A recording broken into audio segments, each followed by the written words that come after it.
السلام علیکم، welcome to the horror planet voice. تمام نیو ویڈیوز اپڈیٹس کے لیے ہارر پلینٹ وائس کو سبسکرائب کر کے بیل نوٹیفیکیشن آن کر دیں۔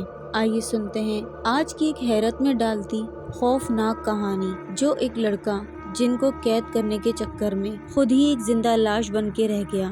میں دور، بہت دور کسی ویران بیابان اونچے پہاڑوں کے وسط میں ہوں، ایک کنویں نما گہری کھائی میں قید ہوں، گویا کسی زندہ لاش کی مانند بالکل تنہا ہوں، کسی اجڑے راستے کی طرح جس پر کبھی کوئی مسافر نہ آیا ہو، شاخ سے ٹوٹے ہوئے کسی زرد پتے کی طرح بے بس، بے چین، اپنوں کی خواہش، نہ ہی غیروں سے کوئی امید، خود سے بیگانہ۔ کیا کروں، کہاں جاؤں، کس سے کہوں؟ بس اپنی ہی بے بسی کا ماتم کرتا ہوں اور خود ہی اپنے آپ کو دلاسا دیتا ہوں، موت مانگوں بھی تو نہیں آتی، زندہ ہوں تو موت سے بھی بدتر۔ ہر روز، ہر بار یہی سوچ کر ڈائری میں آخری الفاظ لکھ کر چیختا ہوں، چلاتا ہوں کہ شاید یہ میری آخری گھڑی ہو، لیکن وقت کی ہر چال جیسے صدیوں سے طویل ہوتی جاتی ہے۔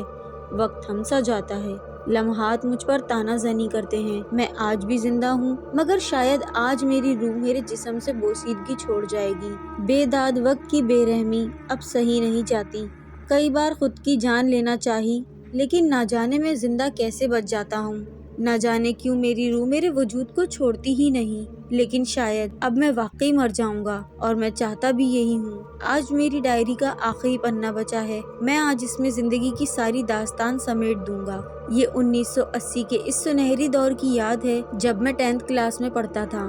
اس وقت میری عمر 16 سال کے قریب ہوگی۔ ہماری بستی میں صرف پرائمری اسکول تھا، اس لیے مجھے اپنے قریبی ایک گاؤں 390 چھوٹا میں پڑھنے کے لیے جانا پڑتا تھا۔ وہاں ہائی اسکول ہونے کی وجہ سے آس پاس کی بستیوں سے اور بھی طالب علم پڑھنے آتے تھے۔ یہ اس زمانے کی بات ہے جب لوگ اکثر کھیتوں کے بیچوں بیچ بنی ہوئی پگ ڈنڈیوں سے اپنا سفر طے کرتے تھے۔ ہماری بستی سے بس اسٹاپ 5 منٹ کی مسافت پر موجود تھا۔ بس اسٹاپ سے دائیں بائیں اترتے ہوئے مختلف راستے ادھر ادھر لوگوں کے ڈیروں کی طرف جایا کرتے تھے۔ میں بھی انہی پگ ڈنڈیوں سے گزر کر اسکول جایا کرتا تھا۔ 6 سے لے کر 10th کلاس تک وہی بل کھاتی ہوئی پگ ڈنڈیاں میری ہم سفر تھیں۔ ایک طرف ہماری بستی اور دوسری جانب وسیع و عریض تاحد نگاہ پھیلا ہوا صحرا نما دشت تھا، جہاں ریت کے نشیب و فراز گویا صحرائی سمندر تھا، جہاں کوئی بھی نہ جایا کرتا تھا۔ میں اپنے گھر میں بہن بھائیوں سے بڑا تھا۔ پڑھائی کے علاوہ مجھے کوئی اور ذمہ داری نہ تھی، مگر ہاں، مجھے خوفناک کہانیاں پڑھنے اور سننے کا بہت شوق تھا۔ جن بھوتوں کا شوق میرے جنون تک تھا، اور پھر اسی جنون کے ذوق سے میرے دل میں ایک خواہش ابھری کہ میں بھی کسی روح، جن یا بھوت کو قابو کروں، لیکن کیسے؟ یہ سوچ مجھے بے چین کر دیا کرتی تھی، اور پھر اسی بے چینی میں دن مہینوں میں اور مہینے سالوں میں بدلنے لگے، اور آخر میں نے پہلے ہی سال میٹرک پاس کر لی۔ مگر جنات اور جادو نگری کا جنون ذرا بھی کم نہ ہوا۔ میرے اس شوق میں مجھے لطف بھی آتا اور ڈر بھی محسوس ہوتا تھا، لیکن کوئی اندیکھی قوت مجھ میں ہلچل سی کرتی رہتی، اور مجھے جنات سے محبت اور بھی بڑھتی جاتی۔ میٹرک کے بعد میں نے اسکول چھوڑ دیا اور اپنے والد کے ساتھ اپنے ہی کھیتوں میں کام کرنا شروع کر دیا۔ دل کی تسکین کی خاطر اکثر میں اسی ویران و بیابان صحرا میں جایا کرتا تھا،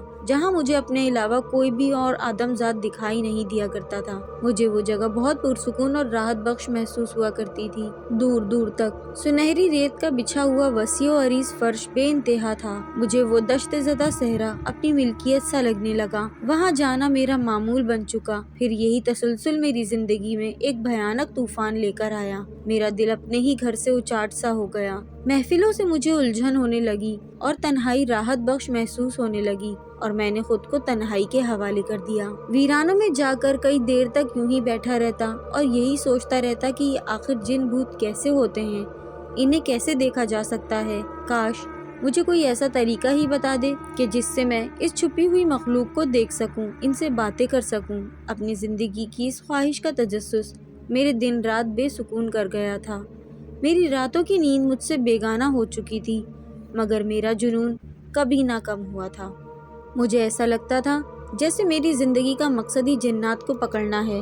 میں اکثر اپنے خیالات میں جنات کو اپنے پاس محسوس کرتا اور ان سے من مرضی کی باتیں کرتا رہتا۔ غیر مرئی مخلوق کو اپنی پسندیدہ خوبصورت اشکال میں اپنے ارد گرد محسوس کر کے مجھے دلی خوشی ملتی، اور میں اپنی ہی نادیدہ دنیا میں کھویا رہتا۔ لیکن یہ تو محض ایک گمان تھا، جس نے مجھ سے بہت دور کر دیا تھا۔ میں اپنے آپ سے ہی باتیں کرتا اور خود ہی سوال و جواب دیتا رہتا، سب کچھ جانتے ہوئے بھی مجھ پر عجیب سا سرور چھایا رہتا۔ میں ہر غم و فکر سے آزاد تھا، بس مجھے میری خوشی کا علم تھا۔ میں زندگی کے ایک ایسے موڑ پر آ پہنچا جہاں سے واپس پلٹنا بہت مشکل اور دشوار گزار تھا۔ مجھے کسی نے ایک بار کہا بھی تھا کہ یہ خیالی گمان انسان کی روح چھین لیا کرتے ہیں اور انسان کو وہاں لے جاتے ہیں جہاں سے واپسی ممکن نہیں، پر میں نادان ہی رہا، بات کی گہرائی کو سمجھ نہ سکا۔ مجھے کون سمجھاتا؟ کسی کو میرے ذوق کے بارے میں علم ہی نہ تھا، نہ ہی میں نے کسی کو بتانا گوارا کیا تھا۔ میرا تو کوئی دوست بھی نہیں تھا۔ میرا ذہن جیسے بالکل ہی مر گیا ہو۔ میں خود کو تاریکیوں کے کسی گہرے کنویں میں ڈوبا ہوا محسوس کرنے لگا۔ مجھے آج بھی وہ ماہ مئی کا وہ اجلا ہوا دن یاد ہے۔ وہ دن کا پچھلا پہر بڑا دلکش اور حسین منظر پیش کر رہا تھا۔ میں اپنے گھر سے نکل کر سیدھا اس صحرائی دشت کی طرف چلنے لگا جہاں میرا جانا معمول تھا۔ میں ان ریتیلے نشیب و فراز کو پار کرتا ہوا بہت دور نکلتا گیا، دور، بہت دور، نہ کوئی آدم نہ ہی کوئی آدمزاد، ہر طرف سنسان و بیابان اور ویران صحرا جہاں زندگی کا نام و نشان تک نہیں۔ چلتے چلتے اچانک مجھے چکر سا آیا اور میں بے ہوش ہو کر ریت کے نرم فرش پر گر پڑا۔ نہ جانے کتنی ساعتیں یوں ہی دبے پاؤں گزر گئیں۔ میں کب تک وہاں بے ہوش رہا مجھے خود نہیں یاد، لیکن جب میں ہوش میں آیا تو میں نے خود کو پتھریلی، سخت اور ناہموار سطح پر اوندے منہ لیٹا ہوا پایا۔ اپنے آپ کو یہاں دیکھ کر میں لرز کر رہ گیا۔ میرا رواں رواں نامعلوم خوف سے کانپ کر رہ گیا۔ میں نے اٹھنا چاہا، مجھ سے اٹھا نہ گیا۔ یوں محسوس ہوا جیسے میرے وجود کی ہر نس کاٹ دی گئی ہو اور جوڑ جوڑ درد میں گویا ہے۔ میں مدد کے لیے پکارنا چاہتا تھا مگر میری آواز حلق میں ہی کہیں گم ہو کر رہ گئی۔ میری نگاہیں اپنے چہار سو گھومنے لگی تھی۔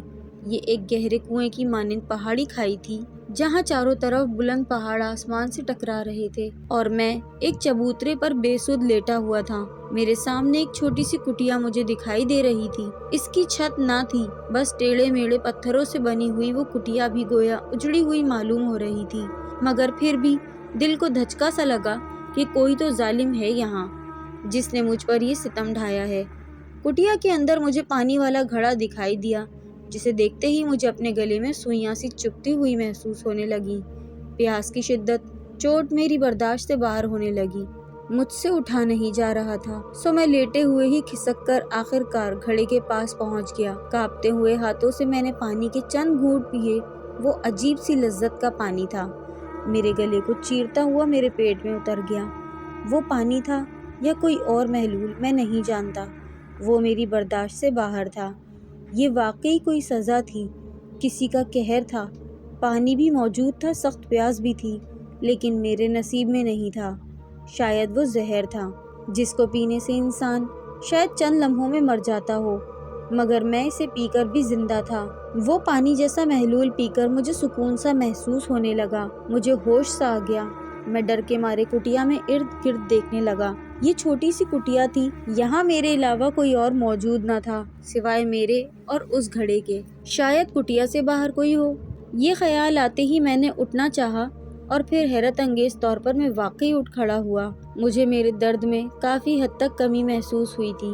میں فوراً کٹیا سے باہر آن نکلا، لیکن باہر بھی کوئی چرند پرند یا کوئی بشر موجود نہ تھا، مگر ہاں مجھے ایک طرف پہاڑ کی جڑ میں اگا ہوا ایک سرسبز درخت نظر آیا۔ وہ پھلوں سے لدا ہوا تھا۔ پھل دیکھتے ہی میں اس درخت کے نیچے جا پہنچا اور ڈرتے ڈرتے ایک پھل توڑ کر کھایا۔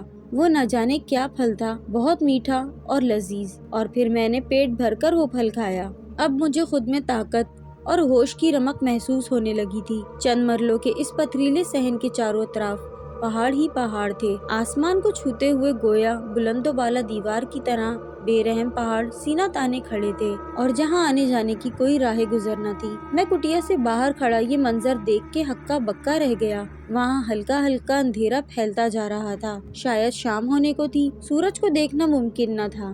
مجھے یہاں کون لایا ہے اور آخر کیوں؟ میں نے کسی کا کیا بگاڑا ہے؟ یہ مجھے کس جرم کی سزا دی جا رہی ہے؟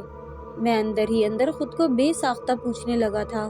بے شمار سوالات میرے دماغ میں گھس کر خشک پتوں کی طرح اڑنے لگے تھے۔ میں غصہ اور بے بسی کے عالم میں اس بار چیخ اٹھا تھا، اور پھر میری بے بسی کی کراتی ہوئی آواز ان پہاڑوں سے ٹکرا کر مجھے ہی ملامت کرنے لگی تھی۔ اپنی ہی آواز سن کر مجھے حیرت ہونے لگی تھی۔ میں چیخ سکتا تھا، ماتم منا سکتا تھا۔ میرے دل کی تیز رفتار دھڑکن ان چٹانوں سے ٹکرا کر میرے کانوں میں سرگوشیاں کرنے لگی تھی۔ مجھے اپنی موت اٹل محسوس ہونے لگی تھی۔ خوف اور وحشت کے کالے ناگ مجھے ڈسنے لگے تھے، اور میرا یہاں کوئی مددگار نہ تھا۔ میں بہت اکیلا تھا، بے بس اور مجبور۔ میرا ذہن تاریکیوں میں کہیں گم ہونے لگا، آنکھوں کے سامنے اندھیرا چھانے لگا، اور پھر میں ہوش و حواس سے بیگانہ ہو کر گر گیا۔ میرے بے ہوش ہونے کے بعد کون آیا کون گیا، کیا ہوا کیا نہ ہوا، کچھ معلوم نہیں۔ مگر جب میری آنکھ کھلی تو میں وہی کا وہی پتھریلی زمین پر اوندھے منہ پڑا ہوا تھا۔ ہوش میں آتے ہی میرا سر درد سے پھٹ رہا تھا، اور سرخ جمے ہوئے خون کی موٹی لکیر میرے چہرے کو لال کر چکی تھی۔ میرا پورا وجود درد سے کانپ رہا تھا۔ جی چاہا کہ ابھی اسی وقت یہاں سے بھاگ جاؤں، لیکن ایسا ممکن ہی نہیں تھا۔ اس سے اچھا تو یہ تھا کہ میں مر ہی جاتا۔ وقت کی یہ نہ جانے کون سی گھڑی تھی۔ ہر طرف اندھیرا اور گہرا سناٹا چھایا ہوا تھا۔ دل کی تیز دھڑکن ڈگمگانے لگی تھی۔ ہر سو ہو کا عالم تھا۔ دہشت ناک اور دل دہلا دینے والی بھیانک مہر خاموشی بھن بھنا رہی تھی، اور ایسے تاریک گمسم ماحول میں یہاں صرف ایک میں ہی تھا، بالکل اکیلا، تنہا اور لاچار۔ میں وہی منجمد لیٹا ہوا تھا، اور میری سوچیں تھک کر گویا بند ہو چکی تھیں۔ میں اٹھ کھڑا ہوا تھا۔ مارے وحشت کے میں نے ادھر ادھر دیکھا، پر مجھے کالے سیاہ اندھیرے میں کچھ دکھائی نہ دیا۔ ہاتھ کو ہاتھ سجھائی نہ دے رہا تھا۔ ہلکی ہلکی سی ٹھنڈ میں بھی میرا جسم پسینہ چھوڑ رہا تھا۔ اچانک میری نظر اوپر آسمان کی طرف اٹھ گئی، جہاں پہاڑوں کی اونچی سطح پر ہلکی دودھیا روشنی سی بکھری ہوئی تھی۔ مجھے وہ سفید مدھم سی چاندنی کی لو دیکھ کر کچھ ڈھارس بندھی۔ ایک بار پھر سے میں وہی پتھروں پر لیٹ گیا، اور میرا جسم شدید درد سے کلبلانے لگا۔ میں یہاں کتنے دنوں سے بند تھا؟ کون اٹھا کر مجھے یہاں پھینک کر گیا تھا؟ مجھے کچھ بھی علم نہیں تھا۔ یہاں کوئی پرسان حال نہیں تھا۔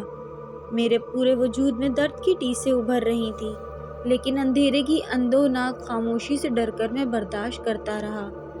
میری نگاہیں دور اونچائی پر جمی ہوئی تھیں، جہاں پہاڑوں کے دھانوں پر چاندنی بکھری پڑی تھی۔ وہ منظر مجھے دلاسا دے رہا تھا، اور مجھے سکون ہونے لگا۔ میں کتنے ہی لمحات یوں ہی بے حس و جامد لیٹا رہا، اور میرا ذہن ایک بار پھر سے سوچوں میں کہیں ڈوبنے لگا۔ میرے گھر والے پتہ نہیں کس حال میں ہوں گے۔ میری غیر موجودگی میں میرے بھائی بہن، ماں باپ کو کس قدر غم ہو رہا ہوگا۔ نہ جانے کیا سوچتے ہوں گے، کیا سمجھے ہوں گے۔ یقیناً میری ہی یہ سوچیں میرا دماغ پھاڑ دینا چاہتی تھیں، اور میں بے بس تھا۔ اور پھر انہی سوچوں میں گم نہ جانے کب میری آنکھ بند ہو گئی، اور میں ہوش و حواس کی دنیا سے بے خبر ہو گیا۔ چاند کب اور کس طرف چھپا، اور سورج نے کب کس سمت آنکھ کھولی، میں بتانے سے قاصر ہوں۔ ایک عجیب سا سکون محسوس ہو رہا تھا کہ اچانک مجھے یوں لگا جیسے کسی نے مجھے دہکتی ہوئی آگ میں زندہ ہی پھینک دیا ہو۔ میرا جسم آگ کی شدید تپش میں جھلسنے لگا، میری رگیں پھولنے لگی تھیں، اور اچانک میری آنکھیں کھل گئیں۔ میں سخت دھوپ میں پتھروں پر لیٹا ہوا تھا۔ شدید دھوپ سے جلتے ہوئے پتھر جھلس رہے تھے، اور میں ان پر بے سود لیٹا ہوا تھا۔ پھر اچانک مجھے بیتی ہوئی رات یاد آ گئی۔ میں نیند سے بیدار ہو چکا تھا۔ میں کچھ لمحوں کے لیے محنت کے بعد اٹھ کر اس عجیب سایہ دار درخت کے نیچے جا کر بیٹھ گیا، جس کی چھوٹی چھوٹی سی شاخیں ارد گرد پھیلی ہوئی تھیں۔ ہر شاخ پر عجیب قسم کا گول بیضوی شکل کا پھل لگا ہوا تھا۔ مجھے بھوک کی شدت محسوس ہونے لگی۔ میں درخت کے نیچے پڑے ہوئے ایک بڑے سے گول پتھر پر بمشکل چڑھ کر اور جھکی ہوئی شاخ سے پھل توڑ توڑ کر کھانے لگا۔ وہ بغیر بیج کے ہی کوئی منفرد قسم کا پھل تھا، نہایت ہی لذیذ اور بہت میٹھا۔ میں نے پیٹ بھر کر کھایا، اور وہی گول سے بڑے پتھر پر بیٹھ گیا۔ مجھے اپنے اندر کئی طاقت محسوس ہونے لگی۔ آج مجھے پہلی بار ہوش ربا خیال آ رہے تھے کہ میں واقعی کسی بھیانک اور بری جگہ پر پھنس چکا ہوں۔ مگر میں یہاں پہنچا کیسے؟ یہ سوال میرے لیے بہت پیچیدہ تھا۔ یہ ایک معمہ سا بن گیا تھا۔ دھیرے دھیرے مجھے سب کچھ یاد آنے لگا، اور پھر میرا گزرا ہوا کل میری آنکھوں کے سامنے کسی فلم کی طرح گھومنے لگا۔ مجھے یاد آ گیا کہ میں اس صحرائی دشت میں اپنے سکون کی تلاش میں گیا تھا اور اچانک چکرا کر گر گیا تھا، اور جب آنکھ کھلی تو میں یہاں اس منحوس جگہ پر موجود تھا۔ اس سے آگے جو بھی پیش آ رہا تھا، میں نے سوچا کہیں میں مر تو نہیں گیا۔ اس خیال نے مجھے ہلا کر رکھ دیا، لیکن نہیں، میرے درد مجھے احساس دلا رہے تھے کہ میں ابھی مرا نہیں ہوں۔ ہاں، مجھے یہاں سے نکل جانا چاہیے۔ یہی سوچ کر میں اٹھ کھڑا ہوا اور ایک طرف چلنا شروع کر دیا اور دیوار کی مانند سیدھے سے پہاڑ پر چڑھنا شروع کر دیا۔ مجھے یاد ہے کہ وہ میری کوشش کبھی کامیاب نہیں ہو سکتی تھی۔ میں کئی بار گرا تھا اور سخت چوٹیں کھائی تھیں۔ پھیلتے ہوئے سائے دیکھ کر پتہ چل جاتا تھا کہ دن چھپ رہا ہے۔ یہ میں کہاں آ پھنسا ہوں؟ میں نے بے ساختہ سرگوشی کی۔ کوئی ہے؟ میں نے بلند آواز میں گلا پھاڑتے ہوئے کہا، اور پھر کچھ لمحات تک مجھے میری ہی آواز یہاں گونجتی ہوئی سنائی دیتی رہی، مگر مجھے کسی آدم ذات کی آواز نے جواب نہ دیا۔ وقت گزرتا جا رہا تھا، شام کے خفیف سائے پھیلنے لگے تھے، رونگٹے کھڑے کر دینے والا سیاہ اندھیرا چھانے لگا تھا۔ یہاں عجیب موسم تھا، دن کو جان لیوا گرمی اور شام ہوتے ہی ہلکی ہلکی سی ٹھنڈ ہونے لگتی۔ یہ واقعی کوئی طلسمی جگہ تھی یا پھر کوئی جادو نگری تھی؟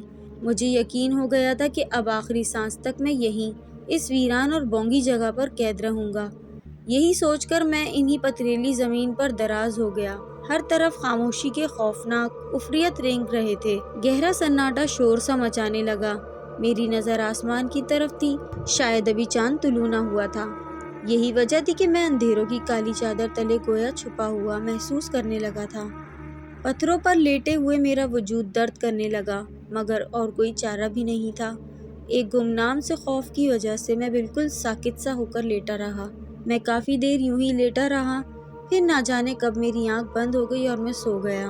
رات کا وہ نہ جانے کون سا پہر تھا جب اچانک کسی نے مجھے جھنجھوڑا اور میری آنکھ کھل گئی۔ میں ہڑبڑا کر اٹھ کر بیٹھ گیا۔ سیاہ اندھیرے میں مجھے اپنے سامنے دو لال سرخ آنکھیں دکھائی دیں۔ وہ کچھ ہی فاصلے پر دہکتے ہوئے شعلوں کی طرح مجھے ہی گھور رہی تھیں۔ وہ خونی آنکھیں دیکھ کر میری گھگی بن کر رہ گئی۔ ان میں غصے کی جھلک نمایاں تھی، ایک قہر تھا ان جلتی ہوئی سرخ لال آنکھوں میں۔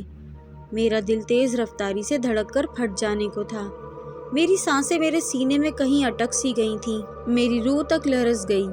جی چاہتا تھا کہ میں آنکھیں بند کروں اور بہت دور کہیں چھپ جاؤں، جہاں یہ سرخ آنکھیں مجھے کبھی نظر نہ آئیں۔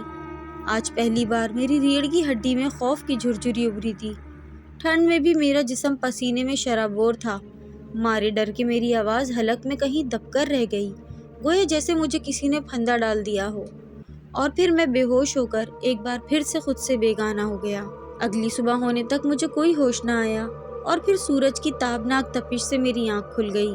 آج پھر ہوش آتے ہی میرا وجود درد سے بے حال ہو رہا تھا۔ آج گرمی کی شدت بھی قدرے میری درگت بنا رہی تھی۔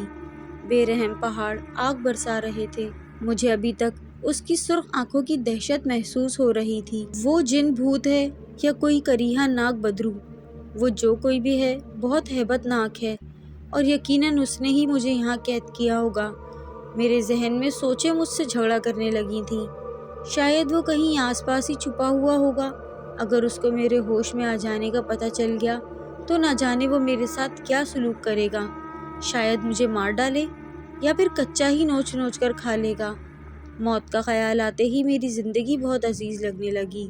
میں مرنا نہیں چاہتا تھا۔ شاید وہ میری مدد کرنے کے لیے آیا ہوگا۔ وہ جو کوئی بھی ہے، مجھے اس سے بات کرنا ہوگی۔ میں سوچوں کے سمندر سے باہر نکل آیا اور بے بسی کے عالم میں ادھر ادھر دیکھنے لگا۔ اچانک میری نظر درخت کی طرف اٹھ گئی۔ درخت کے نیچے پڑے ہوئے گول بڑے پتھر پر کوئی بیٹھا ہوا تھا۔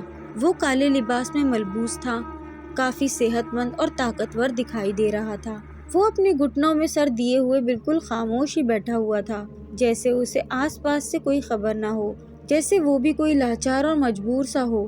وہ خاموش تو تھا، مگر بہت وحشت ناک لگ رہا تھا۔ اس کا منہ دوسری طرف تھا۔ اسے دیکھ کر میں ٹھٹک کر رہ گیا۔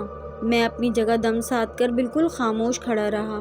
میں کافی دیر تک اس پراسرار اور بھیانک شخص کو دیکھ کر ڈرتا رہا۔ مجھ میں ہمت نہ رہی تھی کہ میں کوئی آواز نکال سکوں، اور وہ بھی ہر چیز سے بے نیاز ہو کر بھنوس بیٹھا ہوا تھا۔ نہیں، وہ جو کوئی بھی ہے مجھے اس سے بات کرنی چاہیے۔ یہی سوچ کر میں اس کی طرف دھیرے دھیرے بڑھنے لگا اور قدرے خاموشی سے چلتے ہوئے جا کر اس کے سامنے کھڑا ہو گیا۔ وہ ابھی تک گھٹنوں میں سر چھپائے ہی بیٹھا رہا۔ اس بار میں اسے کافی قریب سے دیکھ رہا تھا۔ ایک بار پھر خوف کا عفریت میرے سر پر سوار ہو کر مجھے دبا دینا چاہتا تھا۔ میرا دل پسلیاں توڑ کر کہیں بھاگ جانے کو تھا۔